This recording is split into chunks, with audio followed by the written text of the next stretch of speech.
Vous écoutez Alger Chaîne 3, le journal. Une édition préparée et présentée par Sofiane Saouli. Bonsoir. Hakim Bey, bonsoir à tous. Et au sommaire, la cérémonie de remise de lettres de créance de 5 nouveaux ambassadeurs présidée aujourd'hui par le président de la République Abdelmadjid Tebboune, qui a également reçu le président exécutif du groupe Léon. Le gouvernement s'est réuni aujourd'hui autour du Premier ministre Nadel Arbaoui de projets de décrets exécutifs et des communications sur le service public aux citoyens au menu de cette rencontre. La 32e foire de la production algérienne ouvre ses portes demain. Plus de 600 entreprises de différents secteurs y présenteront leur savoir-faire, des secteurs qui se distinguent à l'image des matériaux de construction. Le vice-président du CREA l'a évoqué sur nos ondes dans l'invité du jour. Le congrès arabe de l'habitat se poursuit à Alger, deuxième jour. L'utilisation des matériaux écologiques débattus pour permettre aux pays arabes de contribuer à réduire l'empreinte carbone. La situation palestine occupée est alarmante à Gaza comme en Cisjordanie occupée. L'ambassadeur d'Algérie l'a souligné lors d'une réunion du Conseil de sécurité de l'ONU, Ammar Benjama, qui a réitéré son appel au Conseil de sécurité pour un cessez-le-feu. À Gaza, où les massacres sont légion, Netanyahou monte en cadence alors qu'il bloque encore le processus de négociation entamé à Doha pour un cessez-le-feu. Dernière soirée du Festival international du Malouf à Constantine, une riche affiche attendue ce soir. Et puis en football, les sanctions prises à l'encontre des Mouloudia d'Oran et celui d'El Bayed confirmé par la commission de discipline de la Ligue de football professionnel. L'édition du soir avec cette une où le président de la République, Abdelmadjid Tebboune, a présidé aujourd'hui une cérémonie de remise des lettres de créance de 5 nouveaux ambassadeurs en Algérie. Il s'agit des nouveaux ambassadeurs du Japon, du Brésil, de Malaisie, de Sierra Leone et du Kazakhstan. Une cérémonie en présence du directeur de cabinet de la présidence de la République, Boualem Boualem, et du ministre des Affaires étrangères, Ahmed Attaf, le chef de l'État, qui a également reçu aujourd'hui, au terme de leur mission en Algérie, les ambassadeurs de Grande-Bretagne et de Grèce. Également reçu par le président de la République, le président exécutif du groupe Léon, Tan Seri William Cheng. Une audience en présence du directeur de cabinet à la présidence de la République, Boualem Boualem, du ministre d'État, ministre de l'Énergie, Mohamed Arkab, et du ministre de l'Industrie, Sifir Rieb. Également présent, le directeur général de l'Agence algérienne de la promotion des investissements, Omar Arkash. Le gouvernement s'est réuni aujourd'hui sous la présidence du Premier ministre Nadel Arbaoui, une réunion consacrée à l'examen de 2 projets de décrets exécutifs. Le premier concerne la passation de marchés publics, le second concerne la prévention des risques des catastrophes. L'exécutif Linda Boadma qui a également suivi des communications sur les services publics aux citoyens. Oui, le gouvernement a examiné le projet de texte d'application de la loi sur les marchés publics, la 1223. Le cadre réglementaire sera ainsi achevé pour arriver à des pratiques équitables dans l'octroi des marchés publics avec ce que cela nécessite comme environnement transparent, concurrentiel et respectueux des normes. L'objectif visé est bien entendu la protection des ressources publiques. L'autre projet examiné concerne les textes d'application de la loi sur la réduction des risques de catastrophe. C'est la loi 2404. Ici, il s'agit d'abord d'identifier les différents secteurs concernés par les risques de catastrophe, des secteurs qui doivent ensuite élaborer et exécuter des plans généraux de prévention de risques de catastrophe. Par ailleurs, le gouvernement a entendu une communication sur la sécurité hydrique et la question de l'assainissement. La communication a été focalisée sur les efforts des pouvoirs publics pour satisfaire de manière équitable et pérenne les besoins des Algériens en matière d'alimentation en eau de qualité. Enfin, le gouvernement a examiné une série de mesures relatives à la mise en œuvre de projets de développement d'envergure tels que les chemins de fer et le projet relatif à la zone de libre-échange à la ville de Tindouf. La production nationale à l'honneur dès demain jeudi avec l'ouverture de la 32e édition de la foire de la production algérienne au Palais des Expositions des Pins Maritimes à Alger. Plus de 600 exposants y seront présents, placés sous le haut patronage du président de la République. Ce rendez-vous des plus grandes entreprises nationales, publiques et privées permettra de mettre en lumière le savoir-faire made in the Z. Plusieurs secteurs se distinguent toutefois. Reda Hchlaf, le vice-président du CREA, le Conseil du renouveau économique algérien, on a parlé ce matin. Il était l'invité du jour, répondant ainsi aux questions de Nariman Mendil. Tout ce qui peut venir aider à promouvoir la production nationale est le bienvenu. Effectivement, il faudrait avoir des manifestations régionales, justement, pour permettre à tous les opérateurs d'accéder à la promotion de leurs produits. Présenter ces produits localement ou régional, c'est un des leviers de la promotion des produits. Le congrès arabe de l'habitat qui se poursuit à Alger, plusieurs ateliers ont eu lieu aujourd'hui pour débattre des différentes facettes de l'habitat et de la construction. Il s'agit notamment d'utilisation des matériaux écologiques pour permettre aux pays arabes de contribuer à leur tour à la réduction de l'empreinte carbone. Face aux défis climatiques, l'architecture durable s'impose comme une solution incontournable. Les bâtiments verts, intégrant des matériaux respectueux de l'environnement, permettent de réduire leur empreinte carbone tout en offrant un cadre de vie sain. Ingénieur Rinad Badani de l'Université allemande de Jordanie. Les bâtiments verts sont une réponse efficace aux défis climatiques. Ils permettent de limiter l'empreinte carbone tout en proposant un cadre de vie sain. L'utilisation des matériaux respectueux de l'environnement, comme les isolants naturels ou les structures en bois durable, contribuent non seulement à préserver les ressources, mais également à réduire les déchets issus de la construction. Ces approches s'appuient sur des innovations telles que le béton recyclé, les isolants naturels ou encore les systèmes de gestion énergétique intelligente. Ayman El-Omari, directeur du département de l'environnement à la municipalité de Zarqa, en Jordanie.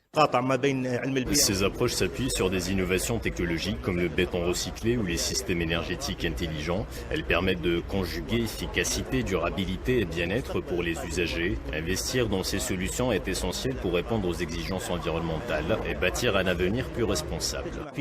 Adopter ces pratiques n'est pas seulement une démarche écologique, mais aussi une stratégie incontournable pour assurer un avenir durable et harmonieux. Les relations algéro-européennes et leur renforcement pour un partenariat équilibré au profit des deux parties discuté aujourd'hui, c'était lors d'un appel téléphonique reçu par le ministre d'État, ministre des Affaires étrangères Ahmed Attaf, de la part de la haute commissaire de l'Union européenne aux affaires étrangères et la politique de défense. En sa qualité d'envoyé spécial du président de la République, le ministre de la Santé Abdelhak Asseri a été lui reçu aujourd'hui à Lusaka par le président zambien, à qui il lui a transmis ses salutations fraternelles, soulignant ainsi à cette occasion la volonté du président de la République d'ouvrir des perspectives plus larges aux relations bilatérales entre deux pays amis. La situation en Palestine occupée est plus qu'alarmante. Il est temps que l'entité sioniste arrête son génocide à Gaza et stoppe sa colonisation en Cisjordanie occupée. Les propos sont signés de l'ambassadeur d'Algérie à l'ONU. Il l'a affirmé aujourd'hui lors d'une réunion du Conseil de sécurité. Amal Benjamar qui a interpellé cette instance onusienne pour réagir incessamment et imposer un cessez-le-feu. Ceasefire in Gaza is long overdue. Un cessez-le-feu à Gaza est urgemment nécessaire. Ce Conseil doit exiger immédiatement un cessez-le-feu inconditionnel et permanent pour remplir sa responsabilité de maintenir la paix et la sécurité internationale. Nous ne pouvons plus détourner le regard. La situation en Cisjordanie, y compris à Al-Quds Est, est tout aussi alarmante. L'Assemblée générale et la Cour internationale de justice ont réaffirmé que les colonies israéliennes constituent des violations flagrantes du droit international. Pourtant, les activités de colonisation se poursuivent sans relâche. En 2024, des plans pour plus de 13 000 unités de logement ont été avancés. Dans le même temps, des maisons palestiniennes sont détruites. Et les Palestiniens vivent dans la terreur de la violence des colons, encouragés par la protection des autorités occupantes. Ce Conseil ne peut rester silencieux face à ces actes. À Gaza, l'occupation sioniste intensifie ses massacres et bombardements dans le nord de la bande notamment. Des déplacés ont été ciblés aujourd'hui à Beit Lahia. Des dizaines de corps de martyrs jonchent encore les rues puisque les secouristes sont interdits de leur porter secours, assistance ou même de les sortir des décombres. L'hôpital Adwan reste lui visé. Un personnel de l'hôpital a été touché aujourd'hui lors d'un nouveau bombardement sioniste. Entre-temps, des discussions ont lieu à Doha au Qatar sur un accord pour un cessez-le-feu. Le mouvement de résistance Hamas a posé ses conditions, notamment le retrait total de l'occupation de l'enclave, alors que Netanyahou fait tout pour poursuivre la guerre. La journaliste palestinienne Fantal Tolabi en parle à Kalima. Les familles sionistes des prisonniers à Gaza accusent Netanyahou de faire échouer les négociations pour les libérer. Entre-temps, 37 prisonniers ont été tués par leurs soldats. Netanyahou préfère retarder la signature des accords et il continue de commettre ces génocides à Gaza. Alors que dans la rue sioniste, les manifestations s'accroissent. 72% de l'opinion veut conclure ces accords. Les analystes disent que Netanyahou sera obligé de signer ces accords avec Hamas malgré lui avant la fin de l'année à cause des pertes énormes qu'il a subies durant cette guerre sur la bande. Hamas veut faire parvenir les aides à Gaza, reconstruire la bande et en faire sortir toute l'armée. Netanyahou préfère garder son poste au sein du gouvernement puisque Ben Gvir, ministre de l'Intérieur, et Smotrich, ministre des Finances, menacent de renverser le gouvernement si la guerre s'arrête. L'Association marocaine des droits humains a vigoureusement dénoncé la politique qualifiée de répressive et inhumaine du régime du Marzem concernant le traitement des migrants, en particulier ceux d'Afrique subsaharienne, ainsi que de son mépris du droit international en la matière. Une déclaration publiée aujourd'hui sur les réseaux sociaux à l'occasion de la Journée internationale des migrants. L'association, qui a déploré que le régime marocain continue, toute honte bue, je cite, a opté pour une approche martiale, dépourvue de toute dimension humaine à l'égard des migrants, hommes et femmes, en particulier ceux, on le disait, d'origine africaine subsaharienne.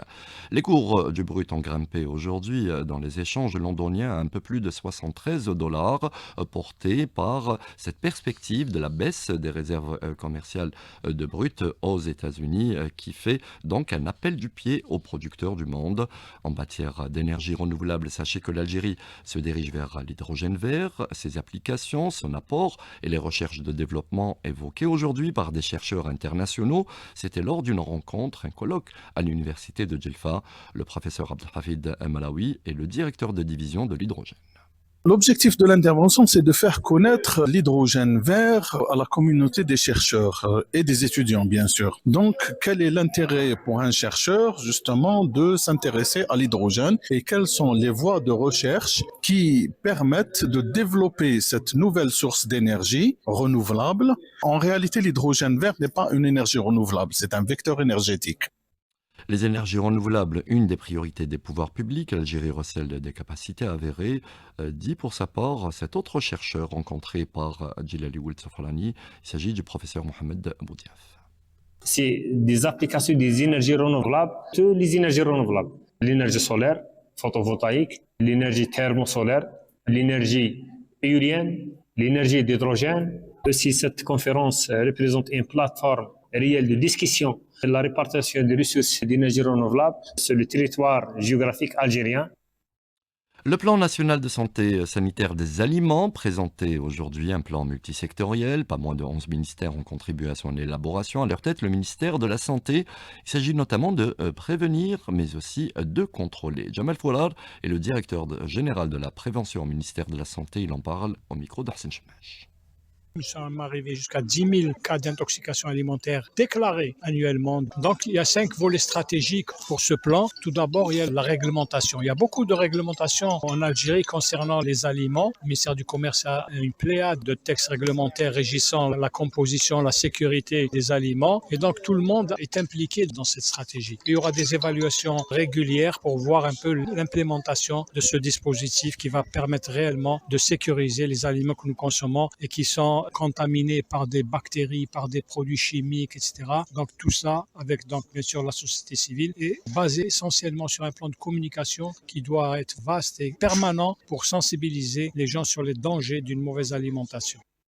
Et en parlant de dangers, ceux du monoxyde de carbone, la prudence reste de mise avec la baisse des températures. Un jeune de 20 ans à peine est décédé aujourd'hui à l'intérieur de son domicile dans la commune de Rouiba, dans la capitale, après avoir inhalé du monoxyde de carbone émanant d'un chauffe-bain. Les vacances scolaires débutent demain. Les vacances d'hiver coïncident comme chaque année avec la saison du tourisme saharien notamment. Tout un programme a été présenté aujourd'hui par le ministère de la Jeunesse.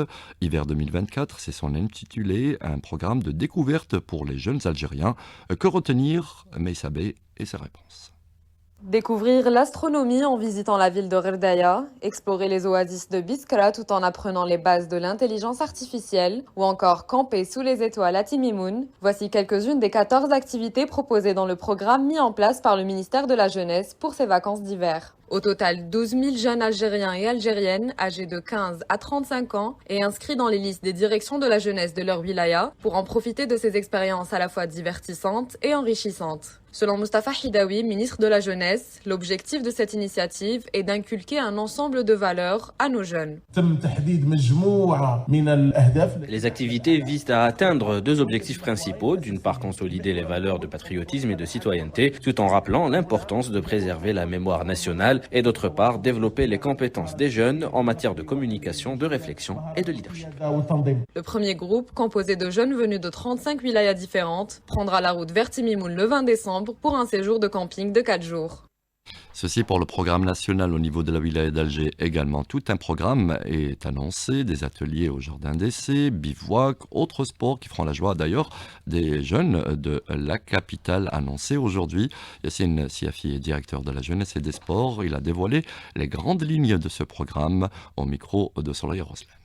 Nous avons plus de 500 activités dont la DGS est chargée de 95 activités sur 8 sites. Les sites en question, c'est des sites qui ont été aménagés, récemment réceptionnés, qui ont mis en valeur Alger en tant que capitale méditerranéenne et aussi nous a offert une possibilité, une opportunité de développer des activités, je dirais entre parenthèses, de sport urbain. Donc c'est des activités nouvelles par rapport à la majorité des activités qui étaient déjà lancées, à savoir le bivouac, la randonnée pédestre très organisée, aussi le bivouac c'est un camping à thème avec des jeunes. Donc nous avons aussi des bivouacs pour des jeunes qu'on va essayer quand même que les jeunes d'Alger découvrent le sud algérien. Puis aussi des activités telles que le skateboard après l'aménagement par exemple du site de Babzoua.